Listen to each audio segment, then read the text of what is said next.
Welcome to the IC109 podcast. You're at 109 right now. Another episode, y'all. And we're talking about good old slavery. Haha. Slavery in California, to be specific, y'all. Slavery. Okay. I visited Mission San Juan Capistrano yesterday. Took the day off and I went to the mission. I am thinking about California. I am a Californian and I'm broke. I don't have enough money to really go anywhere. I can just drive, an hour or two away. I could drive to another state. I could even drive across the country. Well, maybe across the country is pushing it. I don't have so much money that I can, just board a plane and travel to a far off land and stay there for a while and just relax and enjoy myself. I used to do that. I used to be able to do that. But because I can't do that these days, I'm saving money. I'm exploring other options like growing my YouTube channel, my IC109 podcast. I'm growing, I'm growing. At least I think I'm growing. I'm moving in a direction. I think it's going up. Hope I'm not digging my own grave here.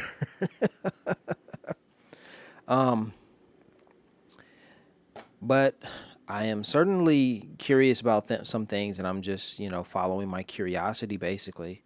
So I was in the library today at the school where I substitute at, Dorsey High School. Dorsey High School, right? Los Angeles Unified School District. And I was in the library,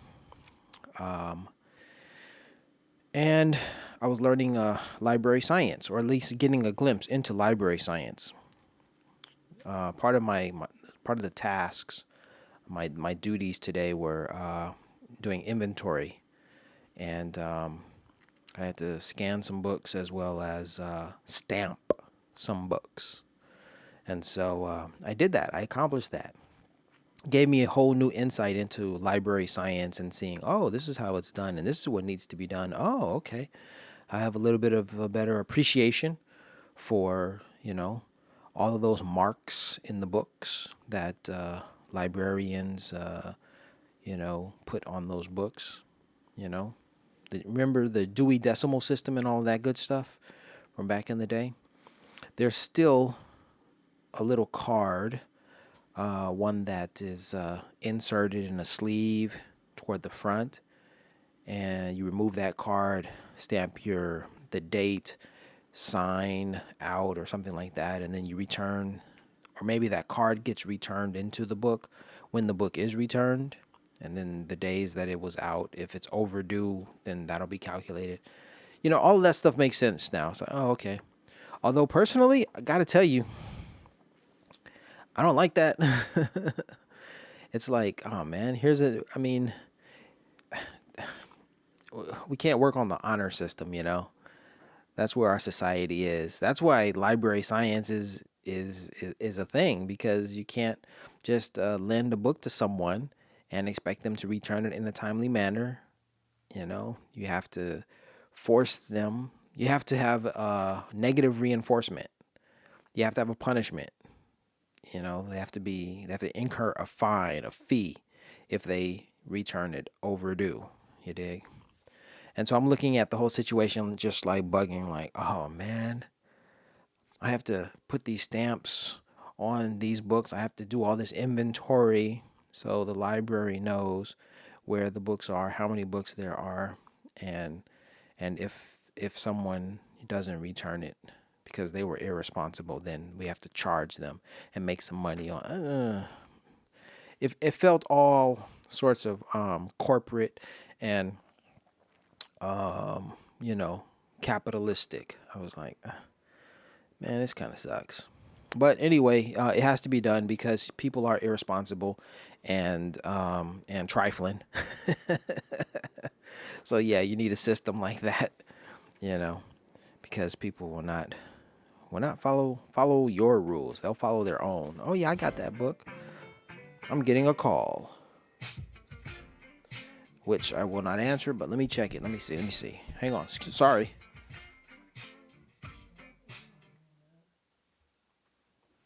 Yep, not answering that one. Don't know who that one is. So many scam calls come in and all that good stuff. Okay, but as I said, the topic of the podcast today is slavery in California. Um, I was saying I'm a Californian, and I'm trying to learn about more about my history, California's history, because you know what, we didn't have a class on a a subject, a class with the subject of California, and we didn't have like a topic of slavery in California, and there wasn't a class about the Black Panther Party of self defense, and the pros and cons of the Black Panther. Like you could get a class like that in maybe a liberal college like UC Berkeley, where they studied Tupac's lyrics and Tupac's life and legacy was the subject of one class. You could probably find all of these things at Berkeley, but in these other schools like California and slavery, the history of slavery in California, that's important, and especially for African American students in California, that's a class they need to pass. They need to learn their ish and pass that class. So anyway, some of the things that I've learned about recently were in part. I learned this because I was leading a Spanish class a week or two ago, and I was talking about how slavery was abolished in Mexico, before it was abolished in the United States, and we talked about that aspect. I just gave a very cursory, summary of events, but with the successive weeks, with the weeks that have come and that have just passed, I've been able to look a little bit deeper. And today I did some reading about it. So I'm going to share with you some of the things that I learned about slavery in Mexico, but also in America. But Mexico and by America, I mean California specifically, and Mexico's history and California's history is tied together because, of course, at one time, Mexico did govern California. And at that time, it was called Alta California. So you can't talk about Mexico, you can't talk about California without talking about Mexico. That's the way it is. That's the way it was. That's the way it's going to be, you know? All right, so some of the notes that I wrote down last week or a week and a half ago, I guess. September 9th, 1850, California becomes the 31st state. Okay. That's just the date. 1850. 1850. We got to remember that. Prior to that, between 1846 and 1848, the Mexican-American War took place. The war between Mexico and America. All right. Prior to that, 1804 to 1836, Alta California was a thing. Alta California. These are just some random notes. All right, next. In California, there are 21 Spanish missions. 21 Spanish missions, all right? And let's see. San Juan Capistrano, that's the mission I visited yesterday. You've got the San Luis Obispo de Telosa. San Luis Obispo, And then there's Santa Barbara. All right. Those are three missions. Let's see. San Juan Capistrano, I was there when I was a kid, and then I went there yesterday. San Luis Obispo, I know of this because I went to Cal Poly Pomona, and they have a Cal Poly in Pomona, but they also have a Cal Poly in San Luis Obispo. SLO, San Luis Obispo, also Cal Poly slow. They're slow over there. They're not actually slow.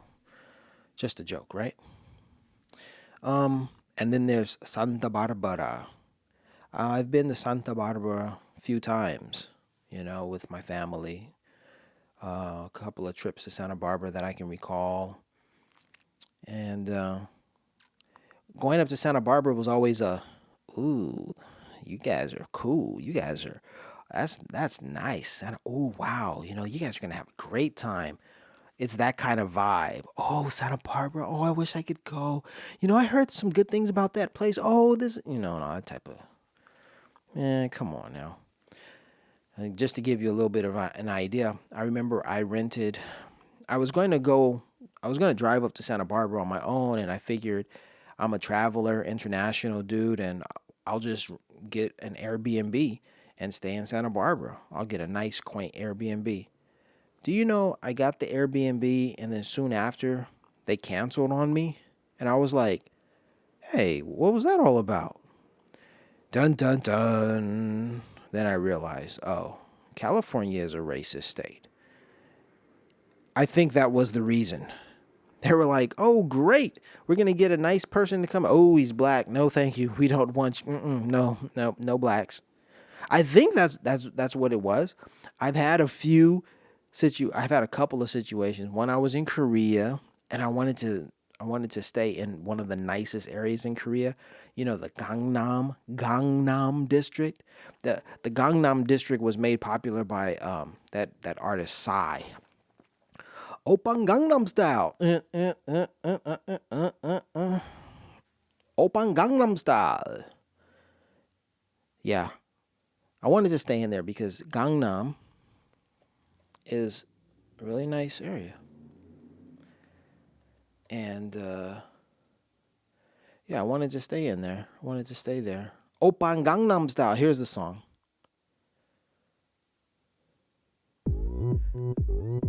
Psy, South Korean. This was hot like in 2012. Took over the world. Gangnam Style. 낮에는 따사로운 인간적인 여자 커피 한 잔에 여유를 아는 품격 있는 여자 아름다워 더 갈 때까지 가볼까. Here he goes. 오빤 강남 스타일. 강남 스타일. 오빤 강남 스타일. Yeah, so that song right there. That song was kind of a spoof on the area Gangnam because the people in Korea are like really uppity and rich. It's the kind of the Beverly Hills of Korea. And I was like, yo, I'm in Korea. Let me go stay at an Airbnb in Gangnam. And I booked it. And then soon after they were like canceled. And I was like, man, this is uncool. Because I'm like, the only reason why they canceled on me is because I'm black. Yeah, that's happened to me. Dave Chappelle also has the joke. He said, he's like, if you have the blackest name, all you have to do is type your black name into Airbnb. It will log off immediately.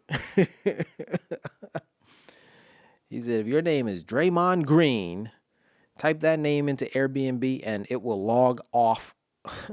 It'll log you off immediately. Like, oh, man. Yeah. Yeah, so Santa Barbara, right?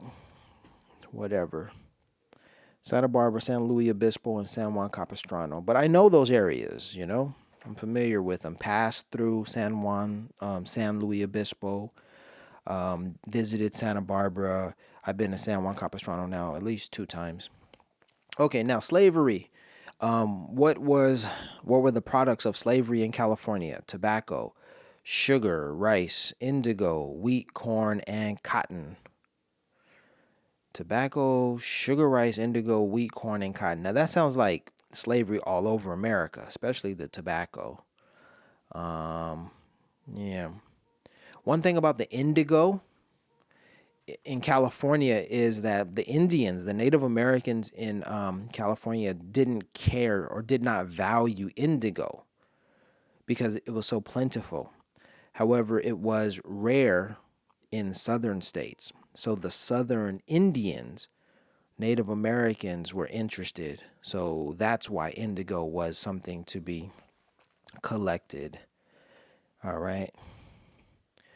Um, these are just random notes that I took. So don't get it twisted. Let's not say, "Oh, he says that all of the slaves were, you know, searching for indigo." No, let's not say that. Let's say that these were some of the products that were, I guess popular for slavery, for the slaves to get, you know, whether it was in America or in California specifically.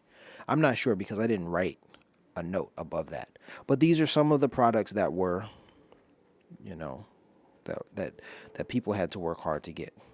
Probably the people working that hard were the slaves, okay? All right, now next. Abolishment of slavery in the United States took place in 1865. The Emancipation Proclamation, right? Okay, I didn't write notes about this, but I think I heard this, I read this. This is like one of those facts about the Emancipation Proclamation and slavery that I need to be fact checked on. But yeah, shame on me for not knowing. But the Emancipation Proclamation did not end slavery. It wasn't the Emancipation Proclamation didn't end slavery. Um, well, what the heck was it? Yeah, slavery was abolished later. Yeah, I've got to be clear about what the heck I'm talking about because I sound really ignorant. But that's the idea that I came across with. I think I read somewhere or I came to that conclusion. It was like, oh man, the Emancipation Proclamation did not free the slaves, did not abolish slavery. I don't know. That just, something about that sounds wrong. I need to be corrected. Oh well, let's keep moving. Let's keep it moving. Something that I found interesting about Mexicans is that Mexicans and Native Americans didn't get along.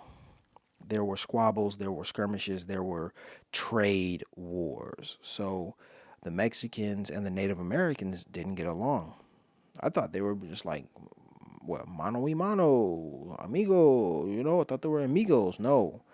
So the Native Americans would raid and destroy crops and steal and mess things up for the Mexicans. So they were not happy with the Native Americans. So Mexicans drew a line. The border, Mexicans wanted to keep the Indians out. The Indians out. The primary what is it?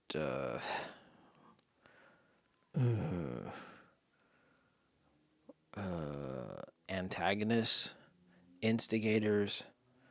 Um, yeah, I forgot what that word is. The perpetrators.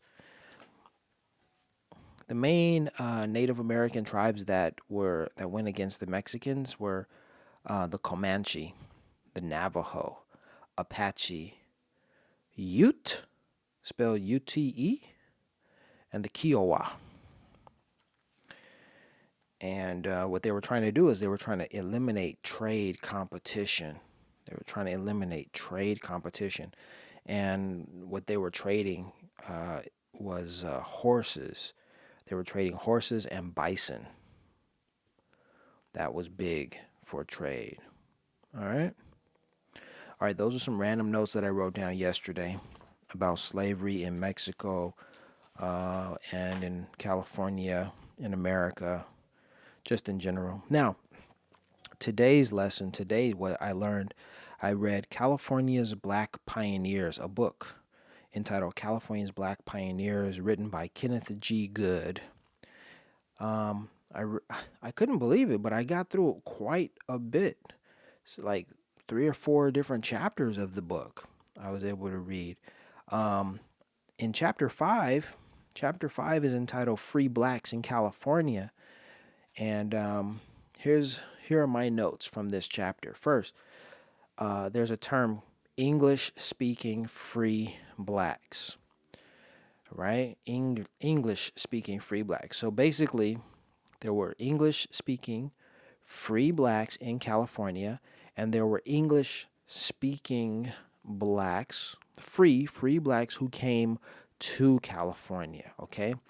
So the point that they were making by stating English-speaking free blacks is that the free blacks in California did not speak Spanish, okay? So that already leaves you at a disadvantage because for what I recall about the slaves in Texas who migrated to Mexico, they had a very difficult time in Mexico because they did not speak Spanish. They said one of the books, one of the notes I read said something to the effect you couldn't even buy a box of tobacco. Couldn't even get a box of tobacco because you couldn't even speak the language, you know? So those formerly enslaved Africans from America who crossed the border between Texas and Mexico found it very difficult when they were there because they did not speak Spanish, okay? So for California, we're talking about free blacks, English-speaking free blacks in California. Next, Spain. Let's look at the timeline, okay? Native Americans controlled California for as far back as about 10,000 years ago. From 10,000 years ago up until 1542. All right, 1542. Of course, Columbus sailed the ocean blue in 1492, but it wasn't until 1542 that the European expansion really took on, a greater force. And so the European exploration took place between 1542 and 1769. All right. Then, after the European exploration, and including European exploration, we're talking about the Dutch, the Portuguese, the French, the Spanish, the Italians. So you got a lot of these people: Sir Francis Drake, Vasco da Gama, Hernan Cortez, you name it, Christopher Columbus, all of these people exploring the world, okay? And then the Spanish decide to colonize the land, all right, America. So between 1769 and 1821, the Spanish colonize, I guess we're talking now California, okay? By the way, another thing that I remembered is one of the first African to supposedly step foot. Wait. The first African to step foot on North America, that happened between, 10,000 and 1542, way before the European, okay? Way before. Like, let's get that straight. Because the human, the African that populated North America and then Mexico, yeah, it was an African, okay? A brown person. Just as anywhere on the globe you go and you find the indigenous group, they're always going to be brown. That's just how it is, right? Let's not get that mistaken. All right, now the Spanish colonial period was marked by miscegenation, racial mixing, all right? And then the Mexican territory, California was Mexican territory between 1821 and 1848. Again, miscegenation, race mixing was okay. The United States, however, came around in 1850. California became a state, in 1850 until today. And the white man was in control, and the white man decided all this miscegenation is uncool. All this race mixing is uncool, and white is right, and our laws will support the fact that white is right. So all this BS was purported by the white man. Free blacks came to America. Now, this is an interesting thing. It says, how did the free blacks get to America? Free blacks either traveled across the country, like Biddy Mason. She comes later, but Biddy Mason came by caravan, and essentially she walked across the country. Walked, y'all. Like, man. All right, so overland, but then also via Panama. And I was like, Panama? What you mean by that? So maybe there were free blacks coming from Panama up to America, up to California. And then something else that I thought was really interesting. It says there were free blacks coming from Cape Horn. And Cape Horn is in Chile. So now I'm getting the sense that, Chilean Afrodescendientes came to America, came to California from Chile, Panama, and then from other southern states. Free blacks came to California. All right, so now the next thing is 1850s in California. Why is 1850 so important? Because that's the year that California gained its independence or became a state. California becomes a state, part of the Union, but if you're black, you get back. If you're black and in California, a homestead. You cannot have a home on public land if you're black. You're prohibited from voting if you're black. You cannot hold public office if you're black. You cannot testify in court against whites if you're black.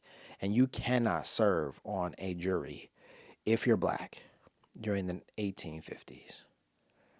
So the white man came along and was like, okay, California is now part of the United States, but all of you Negroes and you Indians, all of you brown people, all of you visibly brown people have less rights you have no rights at all. If you have any rights, you have very few. Okay? That's what the white man's game was. And so the stories about what happened at that time are atrocious. And it says that in this book, California's Black Pioneers, it says that blacks came to California for the gold rush. They said, hey, man, we can make some money. But once they got to California, they discovered that the white man was so vicious and so brutal and just willing to kill, for the gold. A lot of blacks were like, okay, I think I'll cut hair. I'll be a barber. I'm gonna leave that gold mining to those white boys. Yeah, you guys go ahead, enjoy that. I'm gonna do your laundry. I'll be a cook. We were like, nah, bro, it's not worth it. We saw greener pastures because they were like, hey, man, there's so much wealth over there. But then it was like, nah, it's not worth it. Don't want to lose my life over a few ounces of gold. No thanks. Yep. They mentioned some of the notable blacks. William Robinson, Pio Pico, Afro-Mexicano, Pio Pico, the last governor of Mexico, of Alta California. Alta California when Mexico controlled California. William A. Leidesdorf, James P. Beckwourth. James P. Beckwourth was the cowman. They called us cowboys. The boy part is that nigger part. Cowboy. Biddy Mason. I mentioned her before. Biddy Mason walked from Georgia with her slave owner, came to California. Her slave owner decided he was going to move to Texas. He tried to leave the state with Biddy. A judge, someone said, "Oh no, you don't. You don't take that woman. You lived in." He said, "You lived in California for 3 years, so you were a resident of California." And something along the lines of, basically, she's free. She's not your slave. You came to California.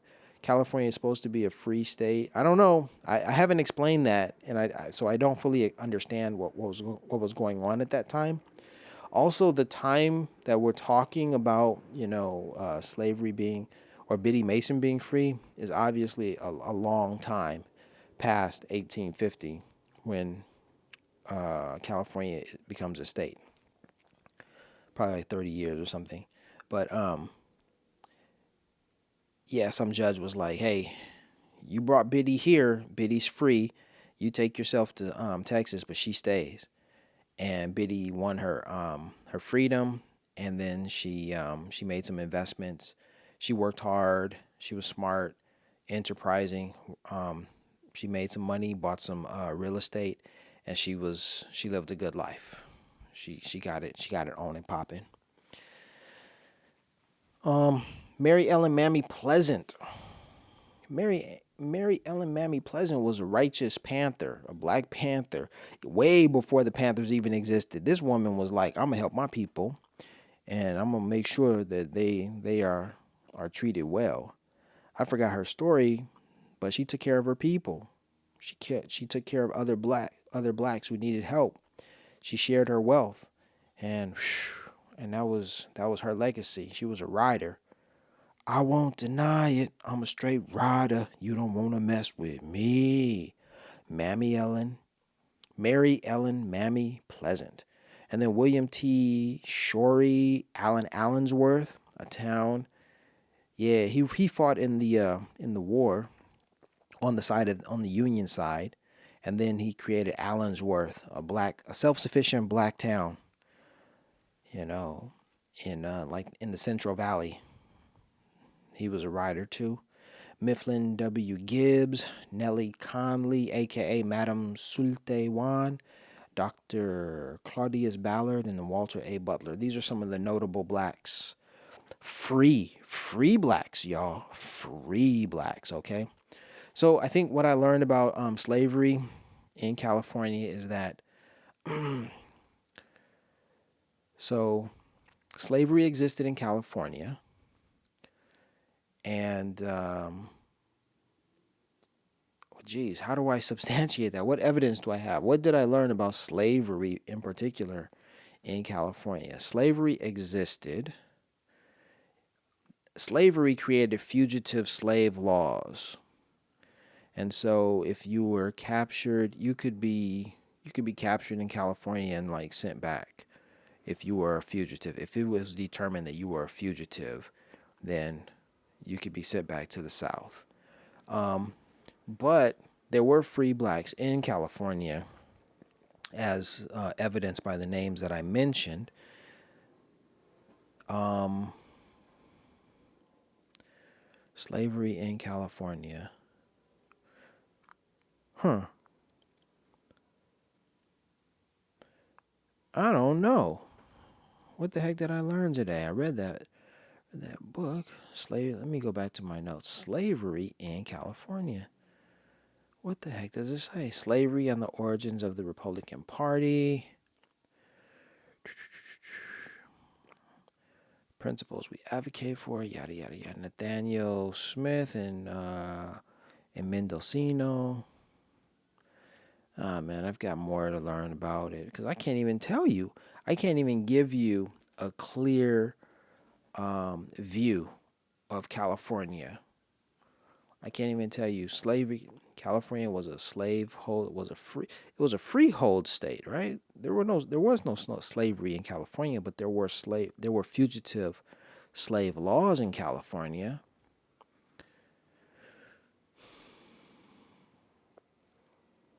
Hmm, man. Let's forget that I even mentioned slavery in California, and let's change the topic of this to free blacks in California. There were lots of free blacks in California, and I think I told you about Biddy Mason and a little bit about Pio Pico, and I definitely told you a little bit about Allen Allensworth, and maybe a little bit about Mary Ellen Mammy Pleasant. But I've got to answer the question, what the heck about slavery in California? Huh, I'm still confused. Jeez.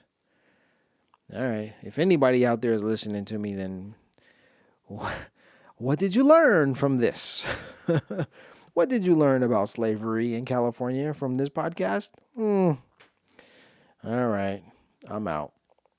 You're at 109 right now.